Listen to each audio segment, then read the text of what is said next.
지금 유럽 발칸반도 전체가 분노로 들끓고 있습니다. 중국 기업은 당장 떠나라.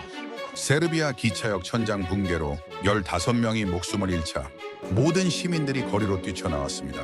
매일 5천 명이 지나다니는 곳이에요. 우리 가족도, 우리 아이들도 중국을 믿은 우리가 바보였다.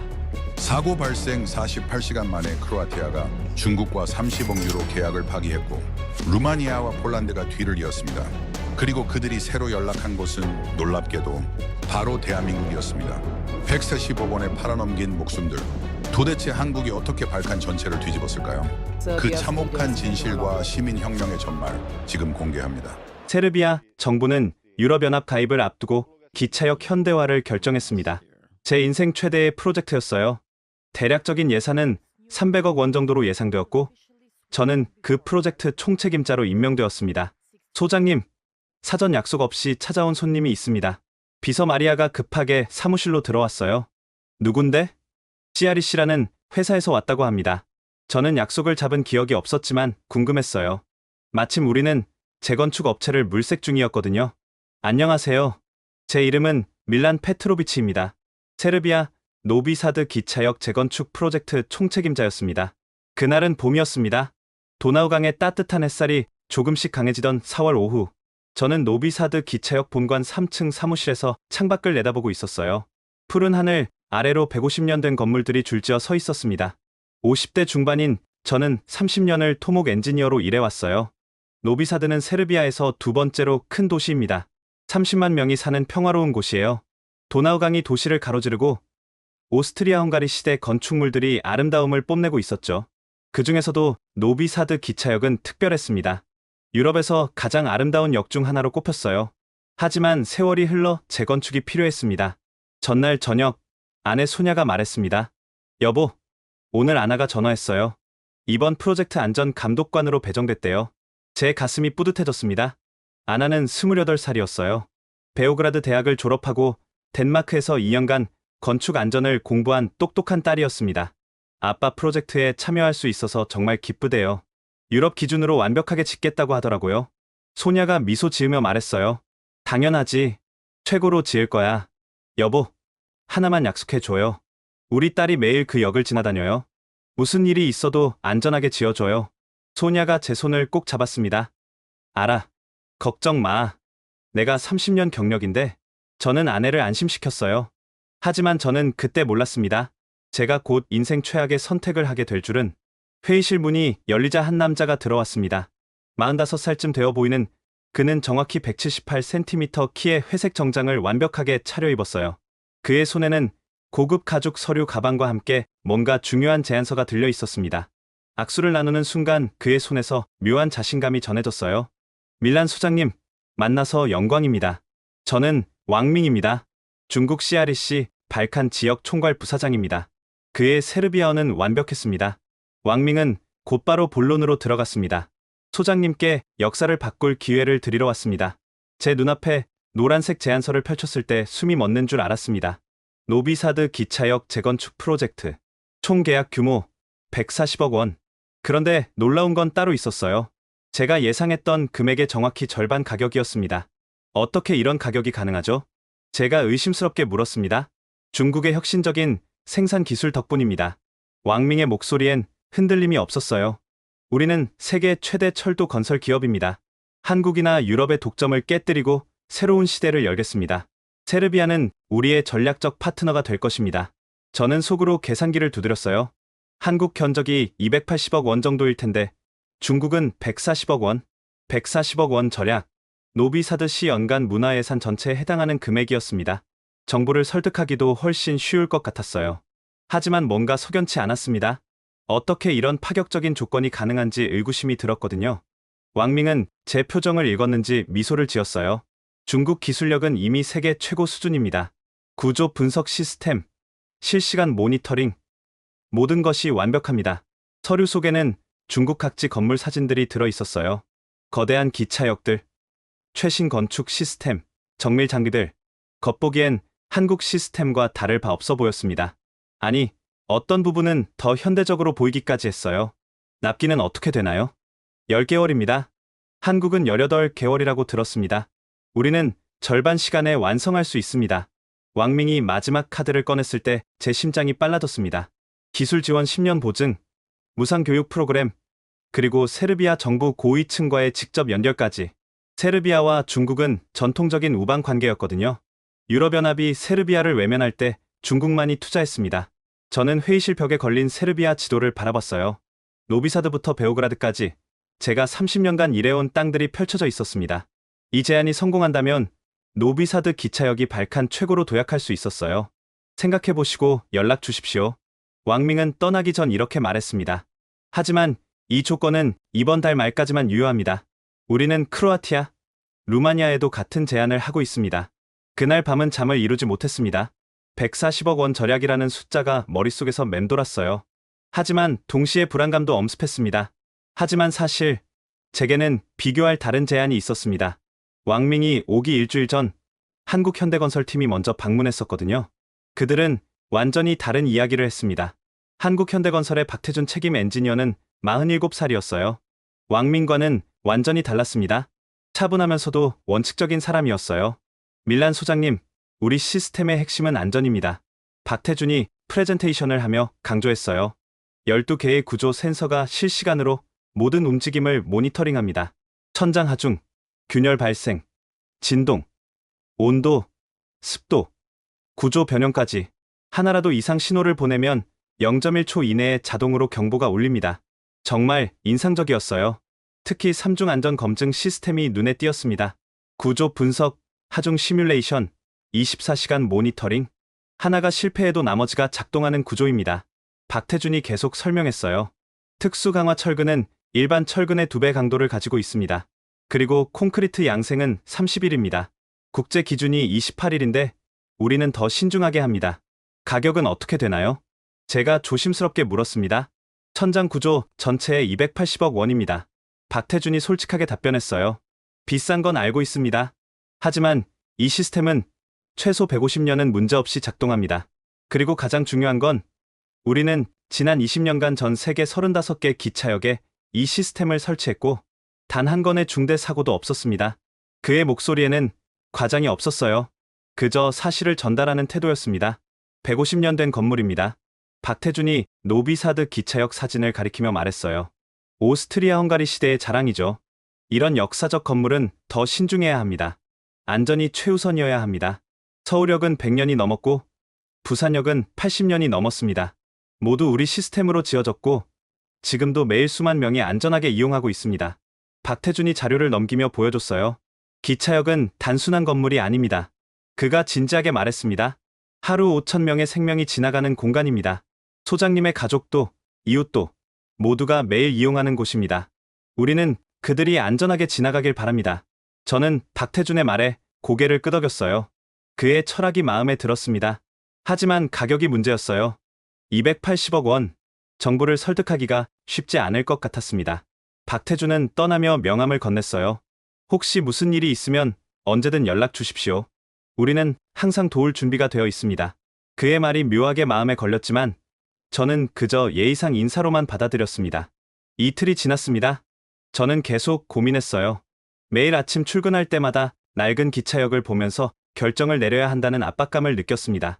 280억 원 대 140억 원, 18개월 대 10개월, 한국 대 중국. 선택의 시간이 다가오고 있었습니다. 중국 제안을 받은 지 사흘 후 집에 돌아가니 아나가 와 있었습니다. 저녁 식사를 함께 했어요. 아빠, 한국 시스템 정말 좋던데요. 아나가 호기심 가득한 눈으로 말했습니다. 12개 센서 시스템은 정말 완벽한 설계예요. 덴마크에서 배운 건데 유럽도 비슷한 방식을 쓰거든요. 그래. 하지만 가격이 문제야. 저는 한숨을 쉬었어요. 중국 제안은 어때요? 절반 가격이라면서요? 응. 140억 원이야. 와, 정말요? 그럼 중국으로 가는 게 낫겠네요. 아나의 말이 제 마음을 흔들었습니다. 젊은 전문가인 아나도 가격을 고려하는데 제 걱정이 기우일지도 모른다고 생각했어요. 다음 주 화요일, 저는 교통부 장관에게 소환되었습니다. 정부 승인을 받아야 했거든요. 베오그라드 정부청사, 브라니슬라프 장관은 부치치 대통령의 측근이었습니다.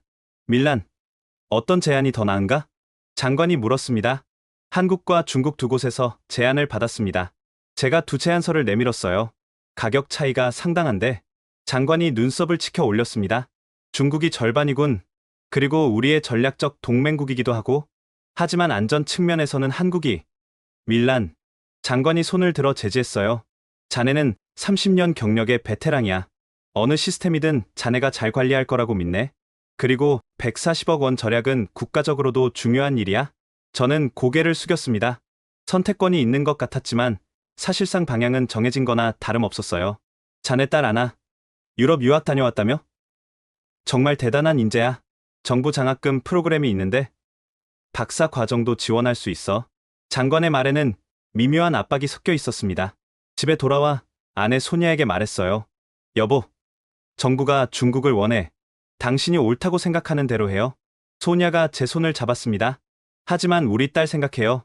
매일 그 역을 지나다니는 아이 생각하면. 알아. 나도 그게 제일 걱정이야. 저는 밤새 고민했습니다. 가족, 직장, 국가, 모든 게 중국 쪽으로 기울고 있었어요. 금요일 아침, 저는 결정을 내렸습니다.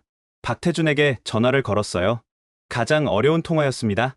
박 선생님, 밀란입니다. 네, 소장님. 좋은 소식이신가요? 박태준의 목소리에 기대감이 묻어났습니다. 정말 죄송합니다. 저희는 다른 업체를 선택하기로 했습니다. 전화기 넘어 침묵이 흘렀어요. 긴 침묵 끝에 박태준이 조용히 말했습니다. 이해합니다, 소장님. 가격 경쟁력에서 저희가 부족했던 것 같네요. 정말 죄송합니다. 괜찮습니다. 박태준이 말했어요. 하지만 소장님, 한 가지만 말씀드리겠습니다. 혹시 무슨 일이 있으면 언제든 연락 주십시오. 저희는 항상 도울 준비가 되어 있습니다. 그의 말이 묘하게 마음에 걸렸지만 저는 이미 결정을 내린 후였습니다.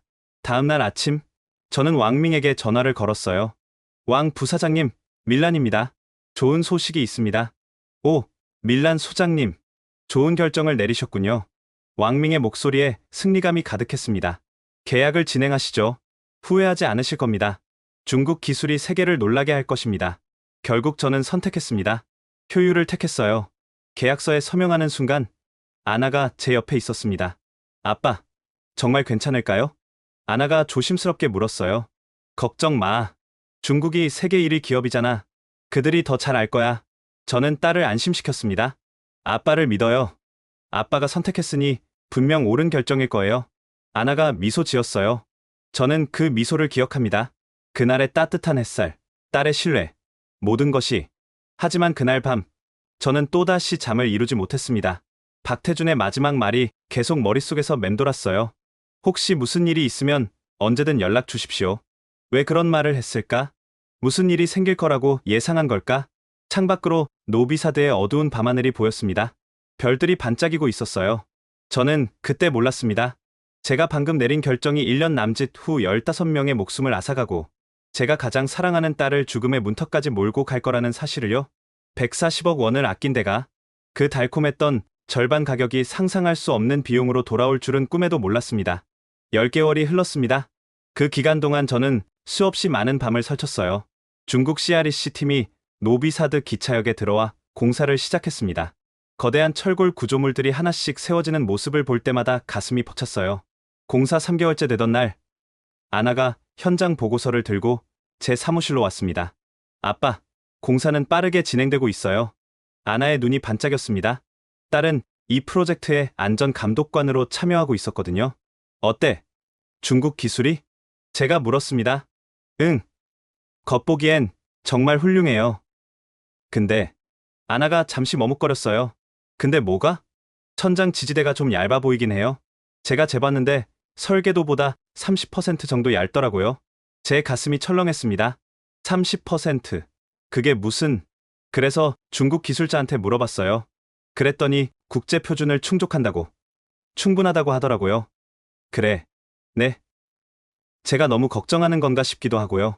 아나가 어색하게 웃었습니다. 저도 딸을 안심시키려고 미소 지었어요. 중국이 세계 최대 기업이잖아. 그들이 더 잘 알겠지. 하지만 속으로는 불안했습니다. 천장 지지대가 왜 이렇게 얇은 걸까? 공사 6개월째, 더 심각한 문제가 발견되었습니다. 아빠, 철근 개수가 이상해요. 아나가 다시 보고서를 들고 왔어요.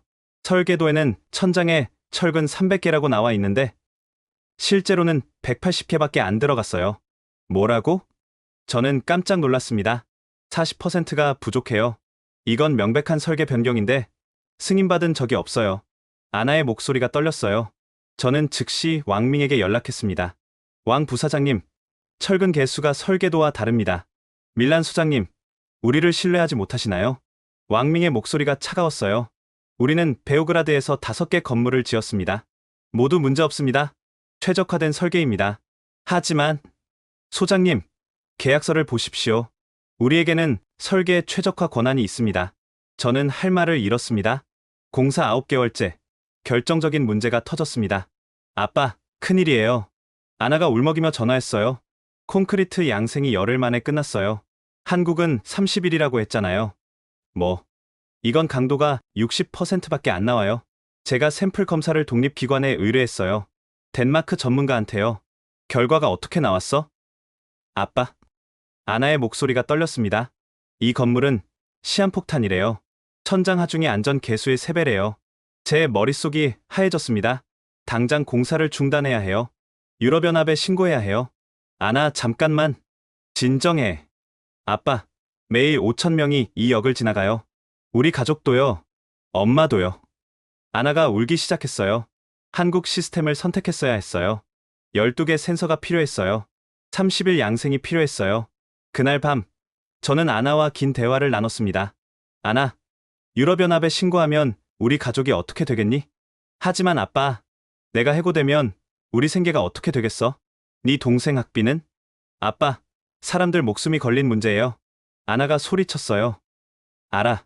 나도 알아. 저는 딸을 꼭 안았습니다. 내가 CREC에 다시 항의할게. 보강 공사를 하라고 할게. 제발 신고는 하지 마. 아나는 한참을 울다가 고개를 끄덕였습니다. 알았어요, 아빠. 아빠를 믿을게요. 하지만 저는 아무것도 하지 않았습니다. 왕밍에게 항의조차 하지 못했어요. 두려웠습니다. 모든 게 무너질까봐. 저는 아나를 막았습니다. 그게 제 인생 최악의 실수였습니다. 10월 31일, 목요일 저녁이었습니다. 준공식 하루 전이었어요. 저는 아나, 소녀와 함께 도나우강이 보이는 레스토랑에서 저녁을 먹었습니다. 가족이 함께 모인 건 오랜만이었어요. 내일 드디어 준공식이네요. 소냐가 미소 지으며 말했습니다. 10개월이 정말 빨리 지나갔어. 저는 와인잔을 들어 올렸어요. 아나, 고생 많았어. 네 덕분에 이 프로젝트를 잘 마무리했어. 아빠. 아나가 포크를 내려놓으며 말했어요. 사실 내일 한 번 더 점검하려고요.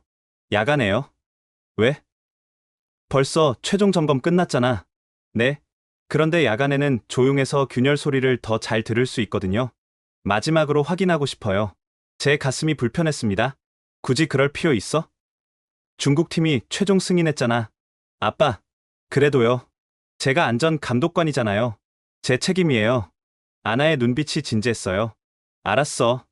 하지만 조심해. 혹시 이상하면 바로 나와. 걱정 마세요, 아빠. 저 전문가잖아요. 아나가 환하게 웃었습니다. 그 웃음이 너무 예뻤어요. 따뜻한 저녁 햇살이 딸의 얼굴을 비추고 있었습니다. 우리 딸, 정말 책임감 강하네. 소냐가 아나의 손을 잡았어요. 엄마, 아빠가 30년 동안 쌓아온 명성이 걸린 프로젝트예요. 완벽하게 마무리하고 싶어요. 고맙다. 아나, 저는 딸을 꼭 안았습니다. 식사를 마치고 집으로 돌아왔어요. 아나는 자기 아파트로 갔습니다. 내일 준공식에서 봐요, 아빠. 사랑해요. 아나가 포옹하며 말했어요. 나도 사랑한다, 딸. 그게 제가 건강한 아나와 나눈 마지막 대화였습니다. 그날 밤, 저는 침대에 누워 천장을 바라봤어요. 내일이면 모든 게 끝나는 거였습니다. 10개월간의 긴장, 불안, 모든 것이 아내 소냐가 제 손을 잡았습니다. 여보, 잘했어요. 정말 수고했어요. 고마워. 내일 준공식 정말 자랑스러울 거예요. 우리 딸도 얼마나 기뻐하겠어. 저는 아내를 껴안았습니다. 평화로운 밤이었어요. 하지만 저는 몰랐습니다. 24시간 후, 제 세상이 완전히 무너질 줄은, 이 평화가 폭풍 전야였다는 것을. 밤 11시, 저는 잠들었습니다. 처음으로 편안하게요. 하지만 운명은 잔인했습니다. 그 완벽해 보이던 기차역 천장 속에는 치명적인 결함이 숨어 있었어요. 30% 얇은 천장 지지대, 40% 부족한 철근, 3분의 1로 단축된 콘크리트 양생. 그리고 없는 안전 센서 12개가 아닌 3개. 저는 아무것도 몰랐습니다. 다음 날이 밝았습니다. 11월 1일 노비사드 기차역 준공식 날이었어요. 저는 새벽 5시에 일어나 준비를 시작했습니다. 오늘이 제 인생의 정점이 될 줄만 알았어요. 하지만 운명은 잔인했습니다. 이날이 제 인생 최악의 날이 될 줄은 꿈에도 몰랐습니다. 11월 1일 금요일 밤 11시 42분 제 휴대폰이 울렸습니다. 아빠. 아나의 목소리였어요. 하지만 떨리고 있었습니다. 왜? 무슨 일이야? 아빠. 천장에 새로운 균열이 보여요. 제 심장이 철렁했습니다. 지금 어디 있어? 역 아니요. 야간 점검 중이에요. 아빠, 이상해요. 폭이 5mm는 되는 것 같아요. 당장 나와. 아나, 건물 밖으로 나와. 아빠, 잠깐만요. 지금 올라가서 확인해 볼게요. 안 돼. 저는 소리쳤습니다. 아나, 당장 나와. 위험해. 괜찮아요. 제가 가서 수동으로 확인하면 문제를 찾을 수 있을 거예요. 밤 11시 47분, 아나의 무전이 다시 들려왔어요. 아빠. 여기, 철근이. 아나의 목소리가 끊겼습니다. 아나. 아나. 아빠. 설계도와 달라요. 개수가. 절반도. 그 순간이었습니다. 밤 11시 52분, 굉음이 들렸어요. 멀리서. 하지만 너무나 선명하게. 35톤 천장 캐노피가 무너졌습니다. 아나. 저는 침대에서 뛰어내려 차를 몰았어요. 미친 듯이 달렸습니다. 역에 도착했을 때 이미 지옥이 펼쳐져 있었습니다. 콘크리트 잔해, 철근, 먼지, 비명. 아나. 아나. 저는 미친 사람처럼 소리쳤어요. 구조대가 도착한 건 밤 12시 4분이었습니다. 12분이 지난 후였어요. 여기요. 여기 사람이 있어요. 구조대원이 소리쳤습니다. 아나였어요. 35톤 잔해 속에 깔려 있었습니다. 아나. 제 목소리가 떨렸어요. 구급차. 빨리. 아나는 의식이 없었습니다. 온몸이 피투성이었어요. 새벽 12시 37분, 병원에 도착했습니다. 의사가 나왔어요. 보호자분. 네, 저입니다. 환자는 척추 5군데 골절, 내장 파열, 두개골 골절이 있습니다. 지금 응급 수술 중입니다. 살 수 있나요? 제 목소리가 떨렸습니다. 솔직히 말씀드리면 생존 가능성 20%입니다. 제 다리에 힘이 풀렸어요. 소녀가 달려왔습니다. 여보, 아나가 어떻게 됐어? 수술 중이야. 살려줘요. 여보, 제발 우리 딸 살려줘요. 소녀가 제 멱살을 잡고 흔들었습니다. 미안해. 미안해. 저는 그저 반복할 뿐이었어요. 새벽 3시. 최종 집계가 나왔습니다. 사망 15명, 중상 47명, 경상 28명. 아나는 중환자실에 실려갔어요. 혼수 상태였습니다. 저는 중환자실 앞 복도에 주저앉았습니다. 형광등 불빛이 차갑게 느껴졌어요. 소녀가 옆에 앉아 울고 있었습니다. 당신이 안전하게 지켜준다고 했잖아. 소녀의 목소리가 떨렸어요. 우리 딸, 우리 딸. 저는 아무 말도 할 수 없었어요. 그저 고개를 숙일 뿐이었습니다. 새벽 5시, 저는 혼자 역으로 돌아갔습니다. 무너진 천장, 철근, 콘크리트 잔해, 아나의 안전모가 구겨진 채 바닥에 떨어져 있었어요. 저는 그것을 주워 들었습니다. 딸의 피가 묻어 있었어요. 미안해. 아나, 미안해. 저는 무릎을 꿇고 울었습니다. 그날 아침 왕밍에게서 전화가 왔습니다. 밀란 소장님, 정말 안타까운 사고입니다. 하지만 이건... 입 닥쳐. 저는 전화를 끊었어요. 정부에서도 연락이 왔습니다. 밀란, 이건 운영상의 문제야. 야간 점검 프로토콜을 위반한 거잖아. 모두가 책임을 회피하고 있었습니다. 저는 그날 결심했습니다. 혼자서라도 진실을 밝히겠다고. 11월 2일, 저는 아나의 노트북을 열었습니다. 거기에는 모든 증거가 있었어요. 한국현대건설 대중국 CREC 설계도 비교 분석, 천장 지지대 두께 비교, 철근 개수 계산, 콘크리트 양생 기록, 그리고 아나의 일기가 있었습니다. 7월 15일, 천장 지지대가 설계도보다 30% 얇다. 아빠에게 말했지만 괜찮다고 하셨다. 9월 3일, 철근이 40% 부족하다. 덴마크 전문가에게 의뢰했다. 위험하다는 답변이 왔다. 10월 20일, 콘크리트 양생이 열흘 만에 끝났다. 한국은 30일이라고 했는데 강도가 60%밖에 안 나온다. 10월 30일, 내일이 두렵다. 하지만 아빠를 믿는다. 아빠가 선택했으니 분명 옳은 결정일 거다. 마지막 문장을 읽는 순간 저는 무너졌습니다. 아나야, 미안해. 네가 옳았어. 저는 울면서 중얼거렸어요. 저는 박태준에게 전화를 걸었습니다. 박 선생님, 밀란입니다. 밀란 소장님, 뉴스를 봤습니다. 정말 안타깝습니다. 도와주십시오. 뭐가 잘못된 건지 알고 싶습니다. 설계도를 보내주실 수 있습니까? 저는 중국 기술자 숙소에 몰래 들어가 설계도 사본을 구했어요. 불법이었지만 상관없었습니다.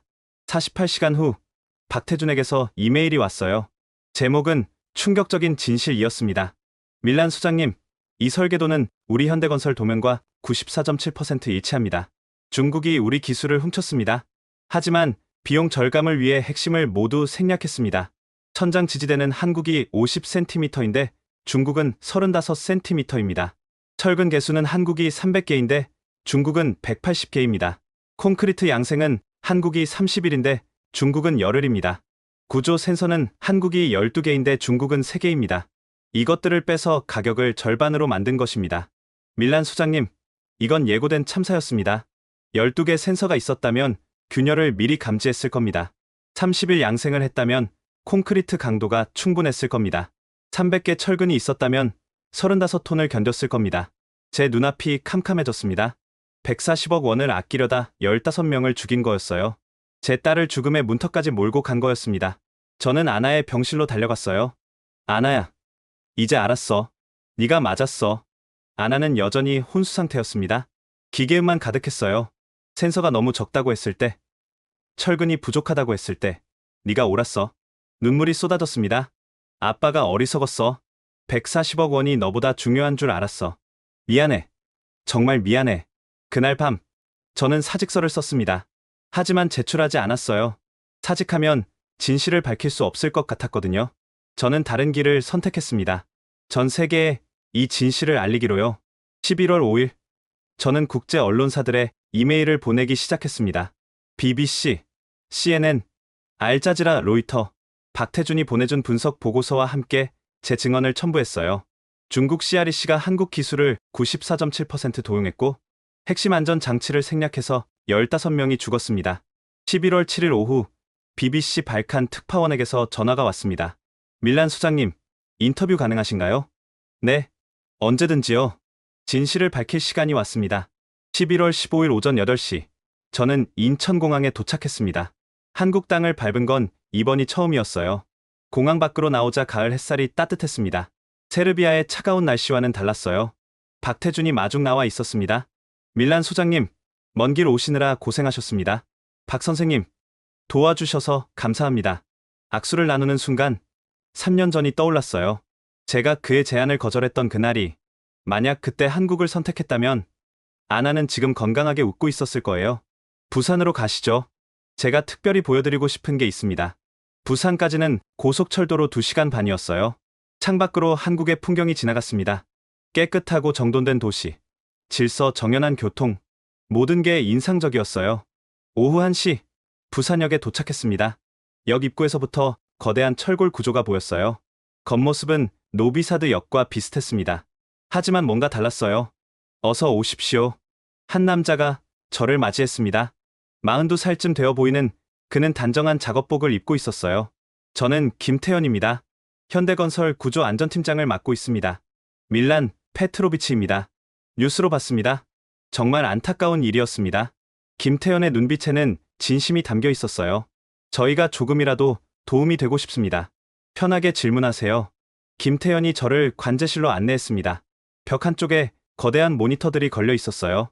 20개가 넘는 화면에 각 구조물의 실시간 데이터가 표시되고 있었습니다. 여기서 모든 구조를 모니터링합니다. 김태현이 한 화면을 확대했어요. 이게 천장 구조입니다. 보시다시피 12개의 센서 데이터가 실시간으로 업데이트되고 있습니다. 화면에는 숫자들이 끊임없이 변하고 있었어요. 하중, 균열, 진동, 온도, 습도, 모든 것이 0.1초 단위로 측정되고 있었습니다. 이 센서들은 서로 연동되어 있습니다. 김태현이 설명했어요. 예를 들어 천장 하중이 비정상이면 동시에 진동 센서도 반응합니다. 균열이 생기면 온도도 변합니다. 12개가 서로 확인하고 검증하는 거죠. 중국 시스템은 3개뿐이었습니다. 제가 말했어요. 그런 문제가 생겨도 정확히 어디가 문제인지 알 수 없었겠네요. 김태현이 고개를 끄덕였습니다. 맞습니다. 센서가 3개면 고장난 센서인지 실제 문제인지 구별하기도 어렵습니다. 하지만 12개 시스템은 다릅니다. 하나가 이상해도 나머지 11개가 교차 검증합니다. 김태현이 키보드를 조작했어요. 화면에 경고 시뮬레이션이 나타났습니다. 만약 천장에 이상이 생기면 이렇게 됩니다. 화면에 센서 하나가 붉게 변했어요. 동시에 관련된 다른 센서 5개도 노란색으로 바뀌었습니다. 0.1초 이내에 시스템이 자동으로 경보를 울립니다. 사람이 판단할 필요도 없이 인공지능이 즉시 비상 대응을 시작합니다. 우리는 그런 시스템이 없었어요. 제 목소리가 떨렸습니다. 아나가 수동으로 확인하려고 천장 위로 올라갔습니다. 그 아이가 죽을 뻔한 이유가 바로 이거였어요. 김태현의 표정이 어두워졌습니다. 정말 안타깝습니다. 자동 시스템이 있었다면 현장에 갈 필요도 없었을 텐데요. 철근도 보여주실 수 있나요? 물론입니다. 직접 보여드리겠습니다. 우리는 공사 현장으로 이동했어요. 부산역 확장 공사가 진행 중이었습니다. 여기가 천장 철근입니다. 김태현이 가리켰어요. 천장 한 구간에 철근이 빼곡하게 들어가 있었습니다. 세어보니 정확히 300개였어요. 왜 이렇게 많이 필요한가요? 하중 분산입니다. 김태현이 설명했어요. 철근 하나하나가 하중을 나눠봤습니다. 300개면 천장 무게가 300개로 분산되는 거죠. 하나가 파손되어도 나머지 299개가 버팁니다. 중국은 180개만 썼어요. 그럼 하중이 180개로만 분산됩니다. 하나하나에 가해지는 압력이 1.7배 증가하는 거죠. 그리고 하나가 파손되면 연쇄 붕괴가 시작됩니다. 제 가슴이 찢어지는 것 같았어요. 콘크리트 양생실도 보여주실 수 있나요? 이쪽입니다. 별도의 건물이 있었습니다. 온도와 습도가 철저하게 관리되고 있었어요.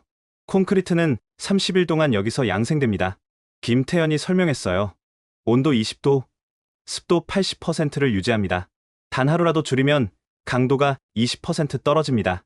중국은 열흘 만에 끝냈어요. 그럼 강도가 60%밖에 안 나옵니다. 35톤을 견딜 수 없었겠네요. 저는 그 순간 무릎이 꺾였어요. 이게 있었다면 김태현이 제 어깨에 손을 얹었습니다. 밀란 소장님, 아직 늦지 않았습니다. 뭐가요? 소장님의 따님이 아직 살아 계십니다. 그리고 전 세계에는 아직도 수많은 기차역이 있습니다. 소장님이 이 진실을 알리면 더 이상의 비극을 막을 수 있습니다. 그날 저녁 해운대 해변으로 갔습니다. 파도 소리가 들렸어요. 밀란 소장님, 김태현이 바다를 바라보며 말했어요. 기술은 숫자가 아닙니다. 12개 센서, 300개 철근, 30일 양생. 이 숫자들이 중요한 게 아니에요. 그럼 뭐가 중요한가요? 진짜 기술은 철학입니다. 사람을 지키겠다는 마음입니다. 그 마음이 숫자로 구현되는 거죠. 김태현이 계속 말했어요. 12개 센서는 12번의 확인입니다. 사람이 안전한지 12번 확인하는 거예요. 300개 철근은 300번의 안전장치입니다. 하나가 부러져도 299개가 지키는 거죠. 저는 주머니에서 아나의 사진을 꺼냈어요. 이 아이가 제 딸입니다. 예쁘네요. 이 아이도 그 12번의 확인을 받았어야 했어요.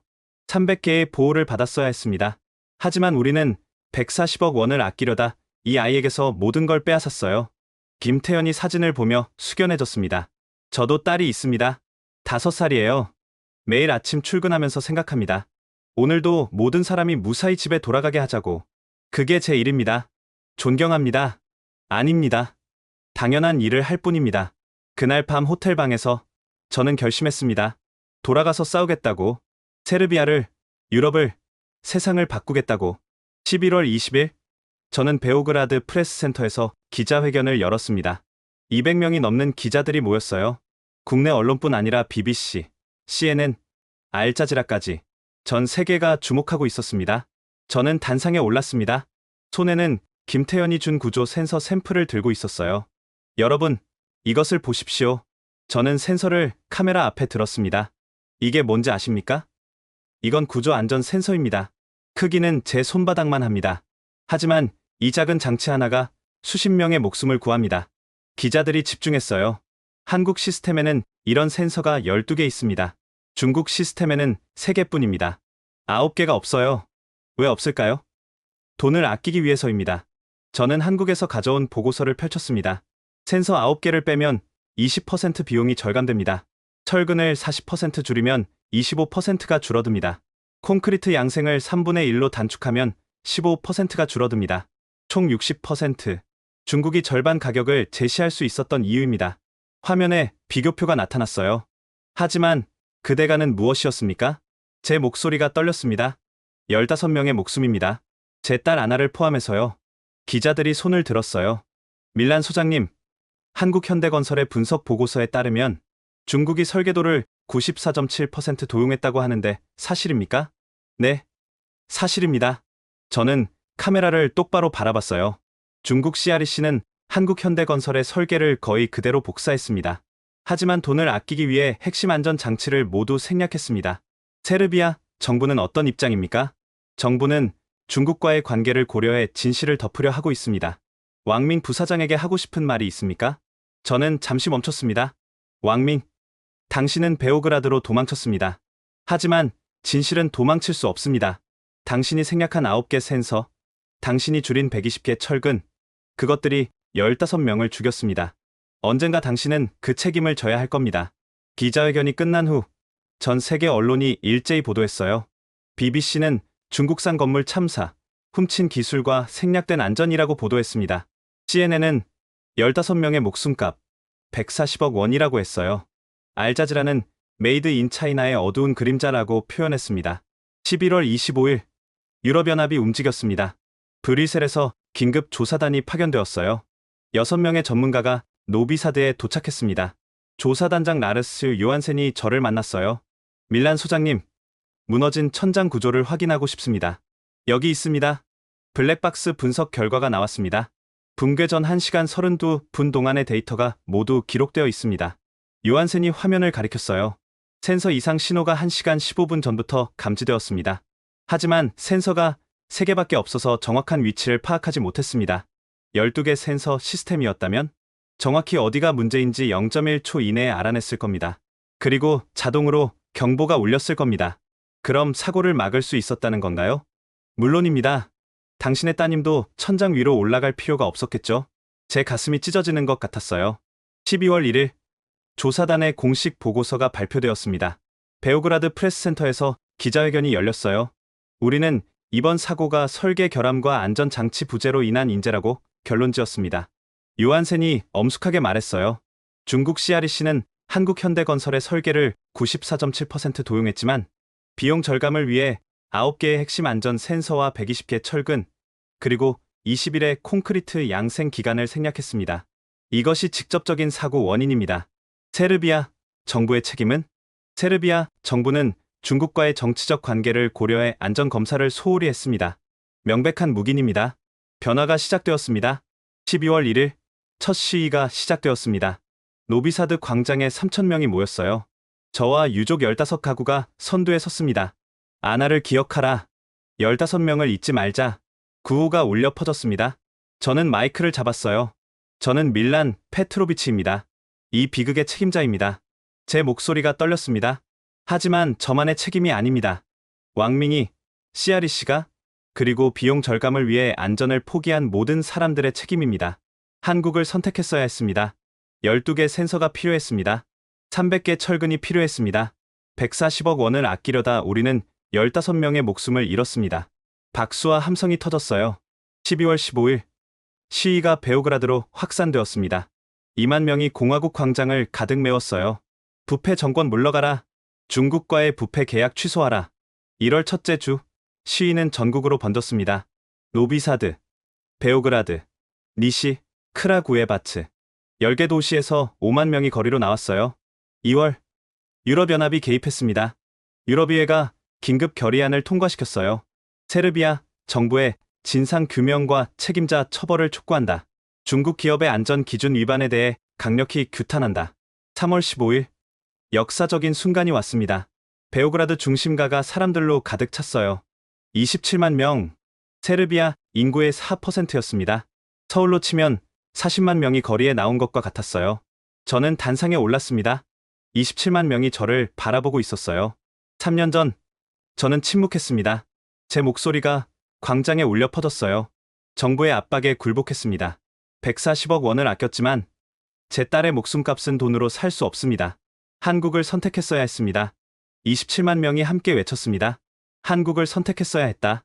12개 센서가 필요했습니다. 12개 센서가 필요했다. 아나는 이 모든 걸 알고 있었습니다. 천장 지지대가 얇다고, 철근이 부족하다고, 콘크리트 양생이 짧다고 말했습니다. 하지만 아무도 듣지 않았습니다. 제 목소리가 떨렸어요. 이제 27만 명이 듣고 있습니다. 함성이 하늘을 찔렀습니다. 아나를 기억하라. 15명을 잊지 말자. 부패 정권 물러가라. 그날 저녁, 정부가 무너지기 시작했습니다. 3월 20일, 브라니슬라프 교통부 장관이 사임했어요. 국민 여러분께 사과드립니다. 텔레비전 생중계였습니다. 중국과의 계약 과정에서 안전을 소홀히 했습니다. 책임지겠습니다. 3월 25일, 교통부 차관 2명이 추가로 사임했어요. 4월 1일, 중국 CREC가 세르비아에서 퇴출되었습니다. 세르비아 정부는 CREC와의 모든 계약을 취소합니다. 새로 임명된 교통부 장관이 발표했어요. 그리고 노비사드 기차역은 처음부터 다시 짓겠습니다. 4월 10일, 유럽연합이 조건부 지원을 재개했습니다. 세르비아가 투명성을 약속한다면 가입 협상을 재개하겠습니다. 파급 효과가 시작되었습니다. 4월 15일, 크로아티아가 중국 고속도로 계약을 취소했어요. 자그레브 잘리에프치 구간, 중국 대신 한국을 선택합니다. 크로아티아 총리가 발표했습니다. 노비사드 참사를 보고 결정했습니다. 안전이 첫 번째입니다. 4월 20일, 불가리아가 뒤를 따랐습니다. 소피아 공항 확장, 한국 입찰 우선 협상권 부여. 5월, 루마니아도 움직였어요. 부쿠레슈티 지하철, 한국 기술 도입 결정. 한국 건설사의 동유럽 수출이 폭발적으로 증가했습니다. 280% 급증이었어요. K안전이 새로운 브랜드가 되었습니다. 저는 매일 병원에서 아나를 지켰어요. 아나야, 세상이 바뀌고 있어. 27만 명이 너와 함께 싸웠어. 크로아티아가 한국을 선택했어. 불가리아도, 루마니아도. 아나는 여전히 혼수 상태였지만 저는 믿었습니다. 들을 수 있다고. 4월 20일, 브뤼셀 유럽의회에서 긴급 회의가 열렸습니다. 저도 증인으로 초청받았어요. 의장이 선언했습니다. 노비사드 참사를 계기로 우리는 새로운 발칸 인프라 안전 기준을 제정합니다. 27개 회원국 대표가 박수를 쳤어요. 첫째, 모든 공공건물은 최소 12개 구조 센서를 의무적으로 설치해야 합니다. 둘째, 3중 안전 검증 시스템을 의무화합니다. 셋째, 콘크리트 양생은 최소 28일 이상이어야 합니다. 넷째, 연 2회 독립 안전 점검을 의무화합니다. 다섯째, 내부 고발자 보호 제도를 강화합니다. 의장이 저를 바라봤어요. 밀란 소장님, 이 기준의 이름을 제안합니다. 아나 페트로비치 프로토콜. 박수가 터져 나왔습니다. 저는 울었어요. 그리고 매년 11월 1일을 발칸 건축 안전의 날로 지정합니다. 15명의 희생자를 기억하고 안전의 중요성을 되새기는 날로 한국 기술이 유럽연합 표준의 기반이 되었습니다. 한국현대건설의 12개 센서 시스템을 표준 모델로 채택합니다. 의장이 선언했어요. 저는 박태준에게 전화를 걸었습니다. 박 선생님, 한국 기술이 유럽 표준이 되었습니다. 감사합니다.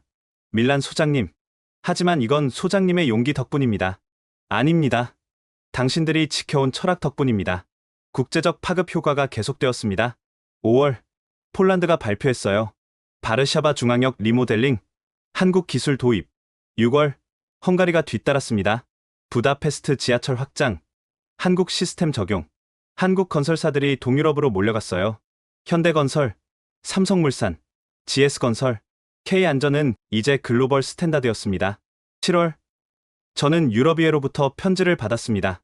밀란 페트로비치 소장님께 당신의 용기가 유럽을 더 안전하게 만들었습니다. 감사합니다. 저는 편지를 들고 아나의 병실로 갔어요. 아나야, 네 이름으로 유럽 기준이 만들어졌어. 아나 페트로비치 프로토콜. 너 덕분에 앞으로 수천 명이 안전해질 거야. 기계음만 들렸지만 저는 계속 말했습니다. 11월 1일은 이제 발칸 건축 안전의 날이야. 매년 사람들이 너를 기억할 거야. 희생이 헛되지 않았습니다. 5월 1일 노비사드 기차역 재건축이 공식 발표되었습니다. 현대건설 세르비아 정부 합작 프로젝트였어요. 박태준이 총괄 책임자로 다시 세르비아에 왔습니다. 밀란 소장님, 오랜만입니다. 박 선생님, 다시 만나 반갑습니다. 우리는 악수를 나눴어요. 이번에는 진짜 동반자로서였습니다. 이번에는 제대로 하겠습니다. 박태준이 진지하게 말했어요. 아나를 위해서. 감사합니다. 새 교통부 장관이 저를 불렀습니다. 밀란, 돌아오게. 자네가 필요해. 하지만 제가 책임자였는데 자네는 진실을 밝혔네. 그것만으로 충분해. 이제 자네가 직접 올바르게 짓는 모습을 보여주게. 저는 받아들였습니다. 하지만 조건이 있었어요. 제 직책을 바꿔주십시오. 뭘로? 역안전 최고 책임자. 이제 저는 화물이 아니라 생명을 지킬 겁니다. 5월 15일 첫 회의가 열렸습니다. 박태준, 김태현, 그리고 세르비아 팀이 모였어요. 이번 프로젝트는 완전히 투명하게 진행합니다. 박태준이 선언했어요. 라이브 카메라 24시간 공개, 주간 시민 참관 프로그램, 모든 자재 검수 기록 온라인 공개. 동의합니다. 저도 고개를 끄덕였어요. 6월 1일 중국산 구조물 철거가 시작되었습니다. 거대한 크레인이 무너진 천장을 들어 올렸어요. 저는 그 장면을 지켜봤습니다. 아나가 깔렸던 바로 그 천장이었어요. 이제 안녕. 저는 중얼거렸습니다. 네가 다시는 누구도 해치지 못하게 할 거야. 7월 한국산 자재가 도착하기 시작했습니다. 특수 강화 철근, 고강도 콘크리트, 그리고 12개의 구조 센서. 첫 철근을 받겠습니다. 박태준이 말했어요. 저는 아나의 사진을 철근 옆에 놓았습니다. 아나를 위하여. 망치를 내려쳤어요. 쾅. 첫 철근이 박혔습니다. 이제 시작입니다. 8월 천장 구조가 올라가기 시작했어요. 300개 철근이 하나씩 설치되었습니다. 시민들이 매일 와서 지켜봤어요. 정말 300개네요. 한 시민이 감탄했습니다. 중국은 180개만 썼다죠? 네. 그래서 무너진 겁니다. 저는 설명했어요. 9월 12개의 센서가 설치되었습니다. 이게 첫 번째 센서입니다. 김태현이 손바닥만 한 장치를 보여줬어요. 이름을 아나 센서 1번이라고 지었습니다. 제 눈에 눈물이 고였어요. 감사합니다. 아나 센서 2번, 3번, 12번까지 모두 당신 따님의 이름을 땄습니다. 10월 콘크리트 타설이 시작되었습니다. 30일 동안 양생합니다. 박태준이 설명했어요. 단 하루도 줄이지 않습니다. 시민들이 직접 확인할 수 있도록 투명 양생실을 만들었어요. 매일 수백 명이 와서 지켜봤습니다. 온도 20도, 습도 80%. 완벽합니다. 엔지니어가 보고했어요. 11월 1일 일주기였습니다. 추모식이 열렸어요. 15명의 이름이 새겨진 추모비가 세워졌습니다. 아나 페트로비치, 28세, 건축안전감독관, 진실을 발견한 자. 저는 추모비 앞에 무릎을 꿇었습니다. 아나야, 1년이 지났어. 네 이름이 여기 영원히 새겨졌어. 12월 천장 구조가 완성되었습니다. 박태준과 저는 완성된 구조물 아래 섰어요. 완벽합니다. 김태현이 센서 데이터를 확인하며 말했어요. 12개 센서 모두 정상. 하중 분산 완벽. 이 천장은 150년을 더 견딜 겁니다. 저는 천장을 올려다봤어요. 아나가 마지막으로 본 그 천장. 하지만 이제는 달랐습니다. 12개 센서, 300개 철근, 30일 양생. 모든 게 완벽했어요. 아나야, 이번에는 제대로 했어. 이듬해 6월 12일 오전 11시 23분. 사고 후 7개월이 지난 날이었습니다. 제 휴대폰이 울렸습니다. 병원에서였어요. 밀란 소장님, 빨리 오세요. 아나가. 저는 차를 몰아 병원으로 달려갔어요. 중환자실 앞에 소냐가 서 있었습니다. 울고 있었어요. 여보, 아나가. 뭐야? 무슨 일이야? 깨어났어요. 우리 딸이 깨어났어요. 저는 그 자리에서 주저앉았습니다. 7개월간의 혼수 상태. 그리고 드디어 병실 문을 열었어요. 아나가 침대에 누워 있었습니다. 눈을 뜨고 있었어요. 아빠. 아나의 첫 마디였습니다. 아나. 저는 달려가 딸의 손을 잡았습니다. 깨어났구나. 드디어 깨어났어. 눈물이 쏟아졌어요. 아빠, 미안해요. 제가 말했잖아요. 센서가 부족하다고. 아냐, 아나. 네가 옳았어. 저는 울면서 말했어요. 아빠가 어리석었어. 네 말을 들었어야 했어. 한국 시스템을 선택했어야 했어. 세상이 어떻게 됐어요? 바뀌었어. 아나, 네 덕분에 세상이 바뀌었어. 저는 딸에게 모든 것을 말해줬어요. 27만 명의 시위, 유럽연합의 새 기준, 아나 페트로비치 프로토콜, 11월 1일 발칸 건축 안전의 날. 정말요? 아나의 눈에 눈물이 고였어요. 내 이름으로? 그래. 네 이름으로 유럽 전체가 바뀌었어. 크로아티아, 불가리아, 루마니아, 폴란드 모두 한국 시스템을 선택했어. 그럼 15명은 너 덕분에 앞으로 수천 명이 살 거야. 네 희생이 헛되지 않았어. 7월 15일 아나가 처음으로 휠체어를 탔습니다. 척추 손상으로 걷기는 어려웠지만 살아있었어요. 공사 현장 보여줄까? 정말요? 우리는 노비사드 역으로 갔습니다. 아나가 새 천장 구조를 올려다봤어요.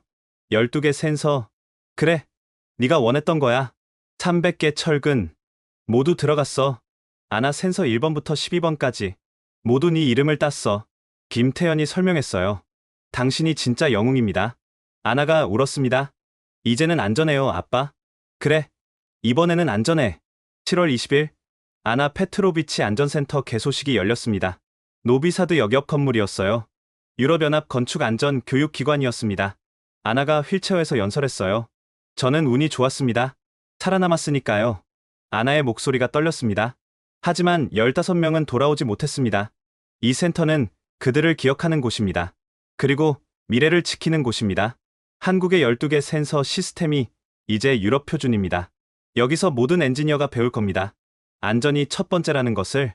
박수가 터져 나왔어요. 센터 1층에는 12개의 센서의 실물이 전시되어 있었습니다. 각 센서가 어떻게 작동하는지, 왜 필요한지 상세히 설명되어 있었어요. 3층은 추모의 방이었습니다. 검은 대리석에 15명의 이름이 새겨져 있었어요. 저는 아나와 함께 그 앞에 섰습니다. 이제 네 차례야. 아나, 세상을 더 안전하게 만드는 거 할게요. 아빠, 약속할게요. 이듬해 3월 15일, 드디어 그날이 왔습니다. 27만 명이 모였던 그 역사적인 시위로부터 정확히 1년이 지난 날이었어요. 노비사드 기차역 재개장식. 3만 명이 참석했습니다. 27만은 모두도 대표로 온 거였어요. 역 입구에 명판이 걸렸습니다. 아나를 기억하며 안전이 첫 번째다. 세르비아어, 영어, 한국어로 새겨져 있었어요. 박태준이 단상에 올랐습니다. 이 역은 150년을 더 견딜 것입니다. 그의 목소리가 울려 퍼졌어요. 12개 센서가 24시간 모니터링합니다. 300개 철근이 천장을 지탱합니다. 30일 양생한 콘크리트가 기초를 이룹니다. 이것이 진짜 기술입니다. 사람을 지키는 기술입니다. 저도 단상에 올랐어요. 3년 전, 저는 선택했습니다. 280억 원 대신 140억 원을, 18개월 대신 10개월을. 그 선택이 15명을 죽였습니다. 제 목소리가 떨렸어요. 하지만 이번에는 제대로 했습니다. 비용보다 안전을, 속도보다 생명을 선택했습니다. 한국현대건설과 함께 이 역을 다시 지었습니다. 이번에는 아나가 원했던 대로요. 오후 2시 정각 첫 열차가 출발했습니다. 기적 소리와 함께 천천히 움직였어요. 아나가 휠체어에서 손을 흔들었습니다.